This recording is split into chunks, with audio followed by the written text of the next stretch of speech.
and it's a very curious one today. Escape artist Anthony Martin, as we've been telling you this morning, handcuffed inside a locked coffin, pushed out of a plane, and then he freed himself in midair. And he did it all on purpose. We're going to talk to him live in just a moment, but first, let's take a look at the epic escape. Handcuffed, locked in a coffin with no key, and just moments from being pushed out of the cargo bay of this aircraft. It was a death-defying stunt some 14,000 feet above the ground. In this exclusive video, watch as 47-year-old escape artist Anthony Martin plummets through the air at some 140 miles per hour. His right arm chained to the inside of the box, his hands cuffed to a belt around his waist, desperately trying to free himself, the coffin whipping wildly from side to side. After 37 seconds of nail-biting suspense, Martin somersaults out of the box and free falls until parachuting safely into this Illinois field.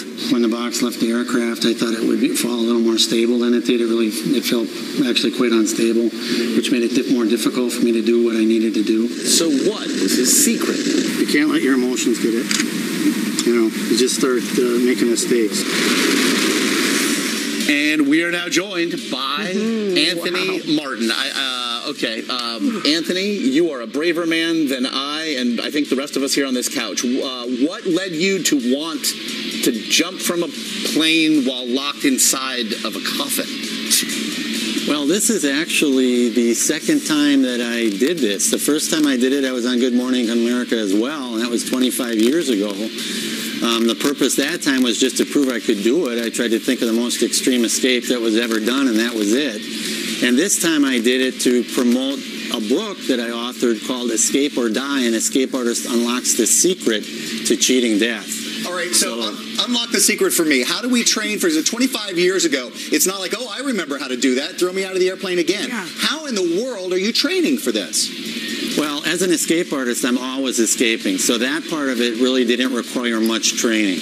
However, I don't always skydive, so I enlisted the help of my friends at Skydive Chicago, which are the best skydivers in the world, and they trained me and got me prepared to be able to do the escape and, of course, the skydiving portion, without which I wouldn't have been able to be successful.